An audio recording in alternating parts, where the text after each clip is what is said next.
हमारा भविष्य जितना उन्नत होगा, जितना हमारा वर्तमान उन्नत होगा, उतना ही भविष्य सुरक्षित होता हुआ दिखाई देगा। इन बच्चों को अभी से पोषण मिशन के साथ जोड़ करके भविष्य की उन संभावनाओं को आगे बढ़ाने के लिए हम सबको तैयार होना होगा। और उस तैयारी के लिए राज्य सरकार ने सीएम पोषण मिशन की एक स्कीम उन बच्चों के लिए लागू की है। बेसिक एजुकेशन में पहले इस बात को तैयारी कर दी गई है कि कोई भी विद्यालय बंद नहीं होगा।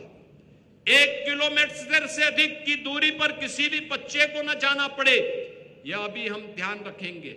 और उच्च माध्यमिक शिक्षा में मुख्यमंत्री प्रोजेक्ट अलंकार स्कीम के अंतर्गत उन्हें आज के अनुरूप राष्ट्रीय शिक्षा नीति की भावनाओं के अनुरूप नए पाठ्यक्रम के साथ जोड़ने के लिए सरकार पूरी प्रतिबद्धता के साथ कार्य कर रही है। आज प्रोजेक्ट अलंकार से जर्जर पड़े हुए विद्यालय आज एक नए भवन के रूप में, डिजिटल लाइब्रेरी के रूप में, स्मार्ट क्लास के रूप में और अपने नए स्वरूप के रूप में शिक्षा, स्कूली शिक्षा के एक मॉडल बनते जा रहे हैं। कस्तूरबा गांधी विद्यालय में वहां पर अत्यंत कमजोर तबके की उन बालिकाओं के लिए उन्हें सीनियर सेकेंडरी लेवल तक पहुंचाने के लिए भी सरकार ने सभी विद्यालयों को आगे बढ़ाने के लिए धनराशि जारी की है। अनुसूचित जाति जनजाति के कल्याण के लिए सरकार पूरी प्रतिबद्धता के साथ कार्य कर रही है। सरकार ने तय किया है कि उनके छात्रावास, जहां भी छात्रावास है, उन छात्रावासों की व्यवस्था को और सुदृढ़ करना, उनकी व्यवस्था को बेहतर करना, बाबा साहब डॉक्टर भीमराव अंबेडकर के उन सपनों को साकार करना जिन्होंने हर नागरिक से और खास तौर पर अनुसूचित जाति जनजाति से जुड़े हुए छात्रों का आह्वान करते हुए बाबा साहब ने कहा था कि अगर सामाजिक विषमता को दूर करना है, हमें शिक्षा पे ध्यान देना होगा।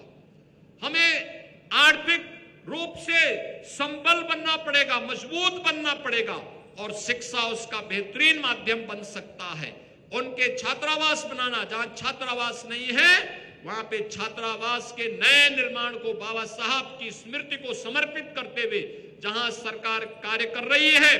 वहीं सरकार ने यह भी तय किया है कि लखनऊ में बाबा साहब डॉक्टर भीमराव अंबेडकर जी की स्मृति में एक इंटरनेशनल सेंटर का निर्माण जो वर्तमान में चल रहा है,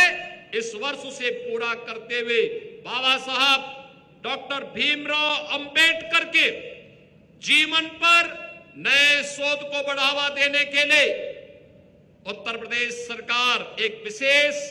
स्कॉलरशिप इस अवसर पर जारी करेगी। कामकाजी महिलाओं के लिए प्रदेश सरकार ने प्रदेश के अलग अलग जनपदों में श्रमजीवी छात्रावास के निर्माण के कार्यक्रम को आगे बढ़ाया है। हमारा यह विश्वास है कि उत्तर प्रदेश ने पिछले 8 वर्ष में कामकाजी महिलाओं के कार्य को आगे बढ़ाने के लिए, प्रोत्साहन को और समाज में उनके कंट्रीब्यूशन को आगे बढ़ाने के लिए उनकी संख्या 14% से बढ़कर के अब 35%। आज प्रदेश के अंदर महिलाएं अपने स्वयं स्वावलंबन के पथ पर अलग अलग सेक्टर में, इंडस्ट्री से लेकर के बैंकिंग कॉरेस्पोंडेंट सखी या फिर उत्तर प्रदेश पुलिस बल का हिस्सा बनकर के कार्य कर रही हैं। आने वाले समय में इस संख्या को अब 35 से बढ़ाकर के 50% तक पहुंचाने की तैयारी के साथ राज्य सरकार कार्य कर रही है। और जहां आवश्यकता पड़ेगी